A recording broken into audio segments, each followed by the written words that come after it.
What is good, everyone? This is your host, Deanna Radulescu with Label Free Podcast. Till your best life, you must live label free. As always, bring you incredible guests from all over the world, so sit back, relax, and tune in. My next guest is a leadership coach, founder of Next Level Coaching, chief of staff, and an author. Please welcome Emily Sander. Emily, welcome to the show. Thank you so much for having me. Oh, I'm excited for this conversation. So you are another one of what I like to call like a corporate refugee. Yes, exactly. I had somebody on the show once and they're like, "Oh, I like that. That's really good." So you kind of created your own business around experience that you've had within corporate. Can you kind of tell us like what was your aha moment? Like you got to move transition out of corporate into doing coaching and chief of staff and becoming an author.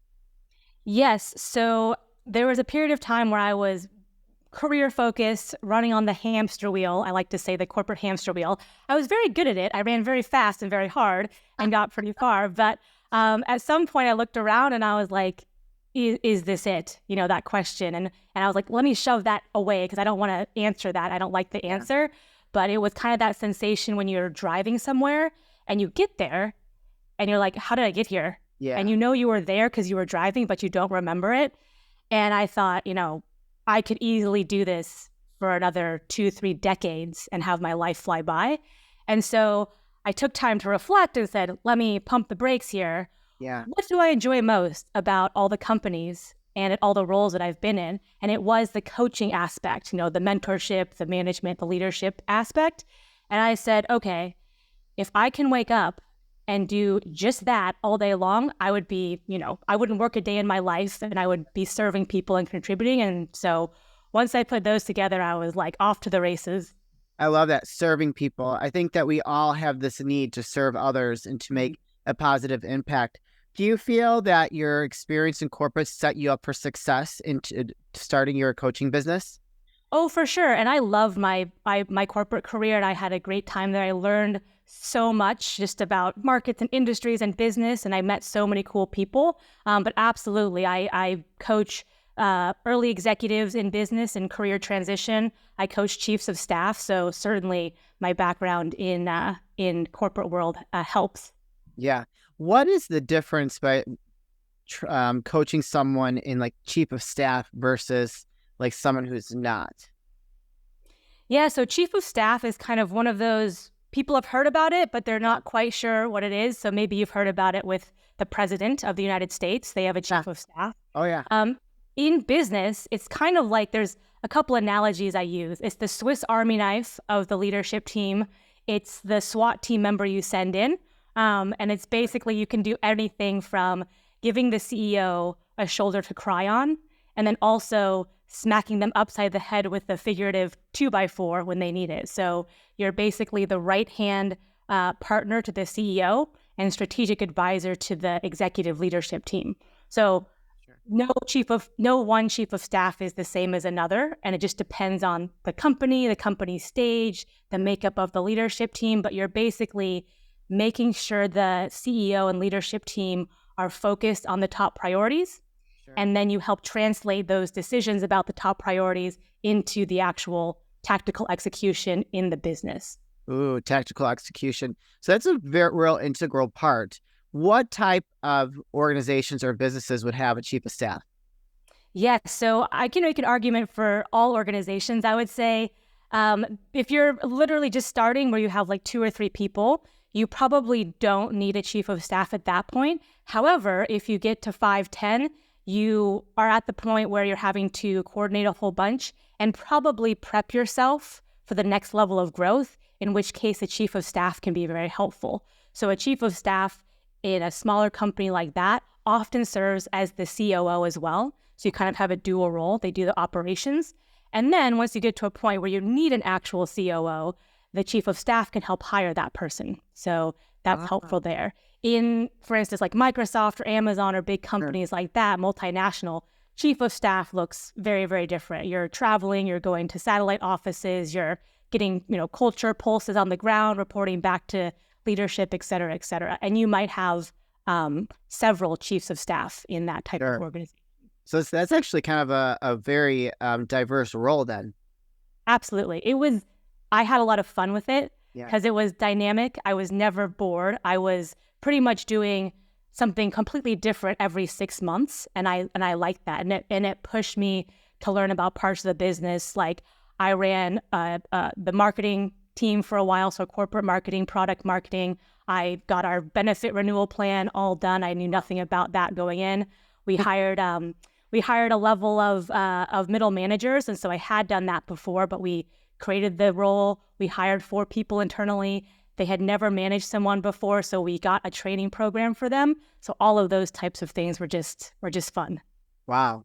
What would be some good advice for someone that is a chief of staff? Good advice. I would say be adaptable and be proactive. Yeah. So just go in with open mind. You have a plan. Having a plan is good. And then know that the plan will change when it hits something. It's like, oh, we thought we were going this way, and now we're going this way. And that's fine.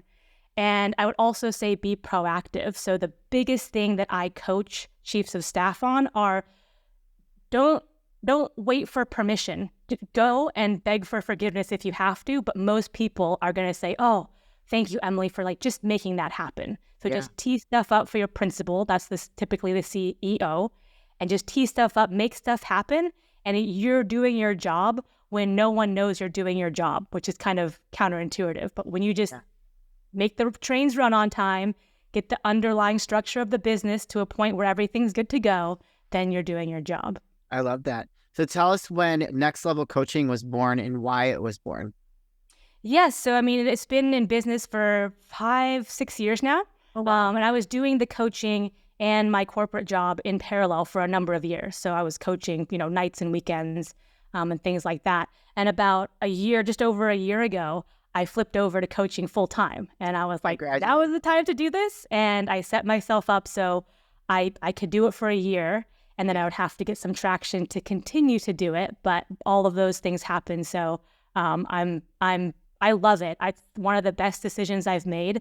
I can tell you I wake up excited for the day, like what I get to do. Yeah. I enjoy meeting clients. I enjoy speaking to people like you whom I never would have spoken to otherwise. And at the end of the day, at the end of the week, I can sit there and go, I did meaningful work. Like my work made a difference. Ooh, it's a really good feeling. It's a really good feeling. Yeah, no, I can agree to you. I can agree with that. And so at what point or who is the type of person that would come to you to work with you as a coach? Yeah, there's a couple different profiles. So there's chiefs of staff, existing ones who maybe want to get better in their role. There's prospective chiefs of staff who are like, I kind of heard about this, but do I really want to do this? Or I've gotten the chief of staff role. Please help me transition into it. I also work with CEOs and other executives who have chiefs of staff on their team, and they're saying, how do I get the most out of this role? Yeah. And then early executives, I say like director, VP, senior VP, that type of role, who are either looking to get to their next level and be promoted, and they're like, what do I need to do to make it there? Or very commonly, people have just gotten into a new role, and they're like, what I did before is not working here. Please help me be successful at this level. So that's one. Then I have a handful of founders and entrepreneurs I work with. And so I help them, especially when they're about to scale. So they've got the proof of concept. Maybe they have a first round of funding, but they've got that inflection point where it's like, oh, I have to scale faster than I've ever had to before, and I don't know how. Wow. So you work with some very powerful people. Mm-hmm. Yeah. It's awesome. You're holding all the power in your hand. No, I'm kidding. Well, I like to say I'm the behind the scenes person. I'm totally fine not being out there and being in front of people, but I'm behind the scenes as chief of staff. I was supporting our CEO and leadership team, and then I'm behind the scenes as a coach, just coaching people one-on-one, and then they go and get to be the hero. I'm like Yoda to your Luke Skywalker. I like that reference. So is there a common thread between all these people that you notice when they come to you to work with you? I mean, they all want to get better. They're all driven. They're all ambitious, and they're all willing to do the work, because you don't seek a coach unless you're trying to improve yourself. So I love, love, love coaching people like that. I've had a few cases where I partnered with companies and they basically force people to get coaching. That's a different tone of a coaching session. I much prefer working with people who are wanting to improve, and they know kind of that they're getting stuck, so they're hitting their head on some sort of ceiling, and they don't know how to get around that, but they're willing to learn and do the work in order to get to the next level. They just need someone to help them who's maybe been in business before, who's maybe seen this scenario before, or has, they're thinking option A or B. And I'm like, there's F, G, Z, blue triangle, you have lots of options on the table. So just having a soundboard to talk some of those things through can be really helpful. I love that. And what does it look like when someone comes to work with you? Do you have like a consultation call, like just talk about, can you explain that to us? Absolutely. Yes. I offer clients just a free intro call. It's like super relaxed, not pressuring, no obligation. And I just learn about you and what you're wanting to achieve. And you can ask me any questions about coaching and how a session would work and how a typical engagement works with someone in your situation type of thing. So we just have a quick chat, and then it's up to them. So ball's in their court. If they want to move forward, then they let me know. And if they want to go seek other coaches and make sure they have the right fit, I'm absolutely in favor of that. So I'm a great coach, they're a great client, and I could be not the right fit for them. So I always say, make sure you speak with a few coaches and you feel really, really good about the one that you work with. Yeah. I mean, there's enough business out there for everyone. So for sure. Someone that's going to work with you better than they would work with someone else. You know what I mean? Sure. It's just like, that's just the nature of the beast. And do you have like a specific time that you work with them, or is it ongoing? It depends. So for instance, I was helping a founder work on his pitch to investors. Oh. And so that was kind of a finite thing. He had 3 big pitches that he wanted to prep for. And so had a timeline to it. And then I had someone at a Big 4 consulting firm, and they had interviewed for partner and had not gotten it.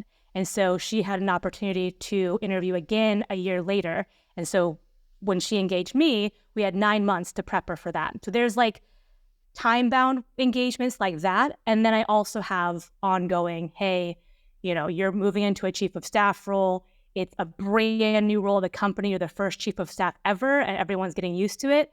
I'll work with you for 90 days, and then we can revisit it. If you want to extend that, we certainly can, maybe at, less frequency, but that's up to them. The longest one I've had is, we were just talking about this, I've been working with her for 3 years. Oh, wow. And she's a go-getter. She's ambitious. She started as a senior manager, and she was very good at production work.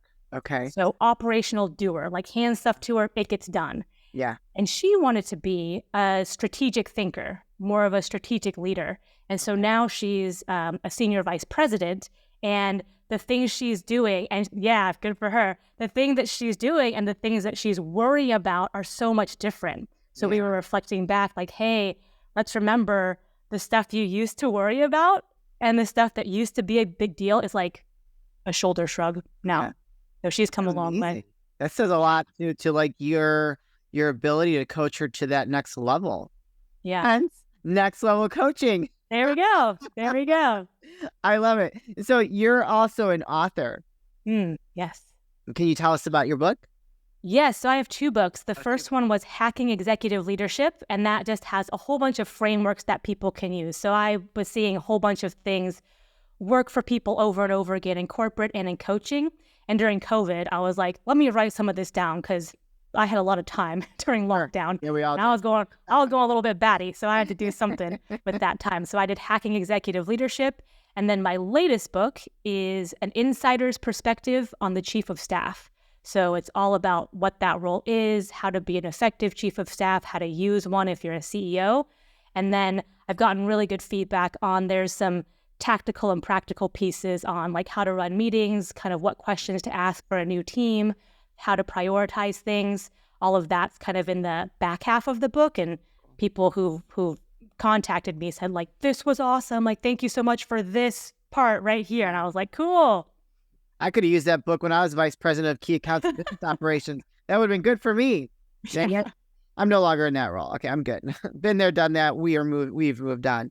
And so you're also a podcaster, right?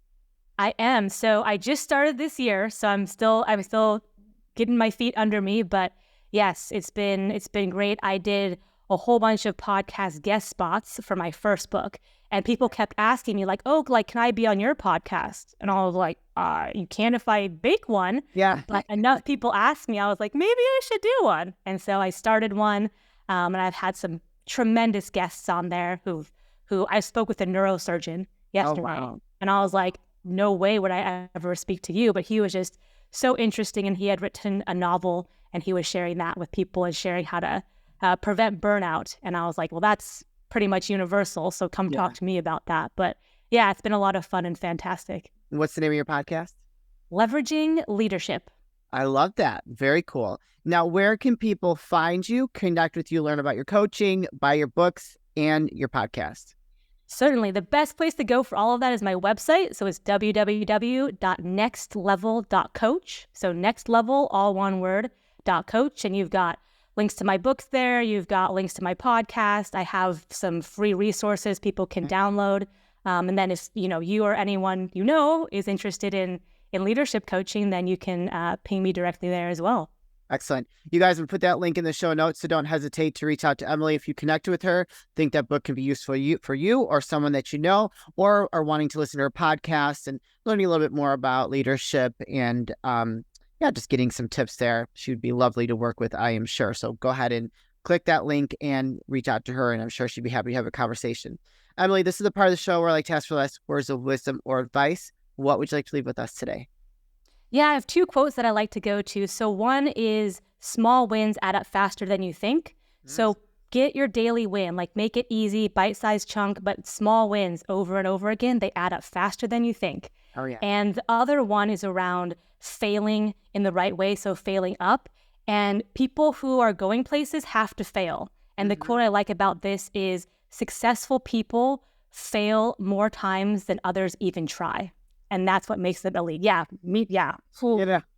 right here. Yeah. But that's what it takes. Yeah. I love that. It's okay to fail. I don't believe in failure. I feel that if you tried and you did not succeed, it just means that that's not for you. It's time to do something else. But at least you tried, And you take the lesson in learning and you apply it going forward. You've just made progress. You do that over and over and over again. You'll have a successful career, you'll have a successful relationship, you'll have a good life. So just getting into that mentality helps people across the board. I love it. You're so awesome. I loved your energy and just like how laid back you are about what you do and just like those leadership roles. Because I think sometimes people think of people in executive roles are stuffy, and you're not, and they are relatable. And it's so great to talk to somebody who's had that expertise and is out there helping others reach that next level. Thank you for the feedback. Yeah, appreciate it. Yeah, love your show, and so happy to be on, and thank you so much for having me. You are welcome, Emily. You guys, this is your host, Deanna Radulescu with Label Free Podcast. To live your best life, you must live label free. As always, don't forget to subscribe, follow, rate, review, comment, share, all those good things, and I'll be back soon with more dynamic guests.